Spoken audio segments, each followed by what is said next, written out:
Hi, Ben Osterhouse here. In this video, I'll be introducing piano repetitions. On a piano, it's interesting to make short sounds by touching the strings as you play or pecking the keys, and it's fun to do these kinds of things rhythmically. So I made piano repetitions to capture all these interesting piano transients and sequence them so you could have these lively piano ostinatos right at your fingertips. Certainly, you could take another piano library, put an arpeggiator in front of it, and that would kind of replicate what piano repetitions does. But sometimes it's nice to have the exact right tool for the job, and that's what my library is.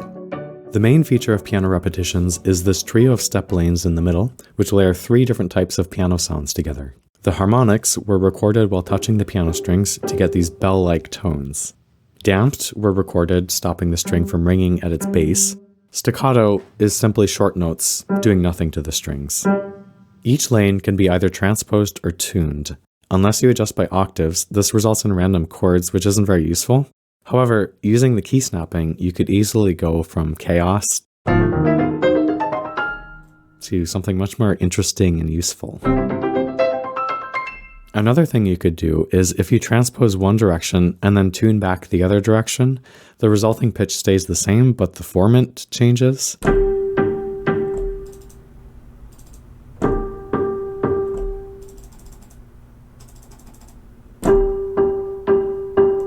This is a cool effect. So to make this easier, you can click the link and the formant shifting effect will happen automatically.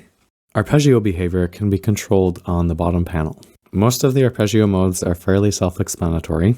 Highlighting a few though, in step mode, each note you play advances the sequencer by one step. In a way, this turns the step editors into round-robin editors.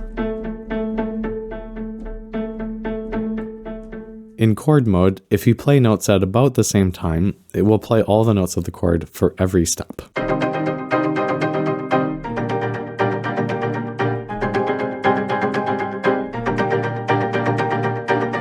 It's nice to be able to change key snapping mid-song, and it is possible to right-click the key snap dots and automate them with CCs.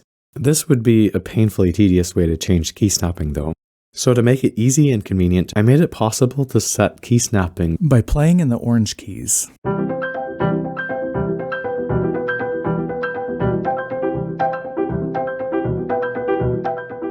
You can customize the sound more if you click the cog in the upper left corner. Expression simply controls the volume, pre-reverb, and delay. Resonance adjusts the volume of the convolution reverb, which uses impulse responses recorded from inside the piano. Punch affects the volume envelope. Turn it to the left to increase attack times and soften transients, and then turn it to the right to quickly fade out ends of samples so they sound extra percussive. Round robins are rarely used in other Osterhouse sounds libraries. For piano repetitions, though, it was clear that they were needed. If you turn off all round robins except one and peg all the steps at 100%, it sounds pretty robotic.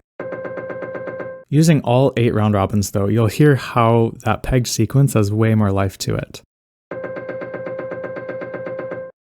Clicking the shuffle button can add even more variation by choosing round robins randomly. The resonance round robins are different impulse responses recorded from inside the piano.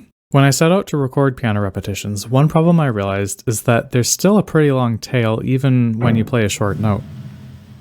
There's so much that resonates inside the piano, even with the pedal up. And if you chop off these resonances, it breaks the illusion that you're listening to a piano. In order to avoid having to record super long samples, I found a way to recreate the tails using convolution reverb and loading impulse responses taken from inside the piano. When used sparingly, it nicely fills in the gaps and covers up any unnatural fade-outs.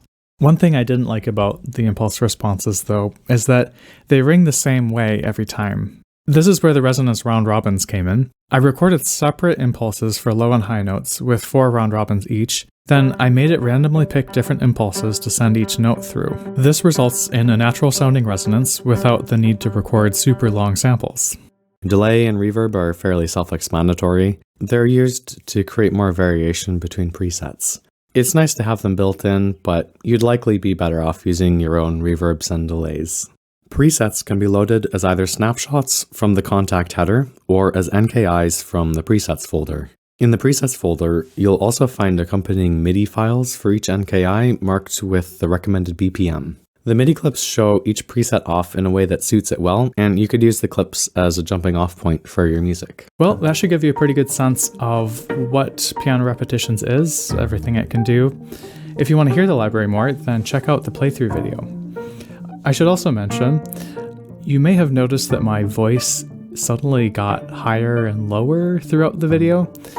This is because I was sick, and one morning I woke up and I could sing a C 2 octaves below middle C, and I thought, whoa, this would be a time to record voiceover maybe. So that's what I did. Yeah, thanks for watching. Bye.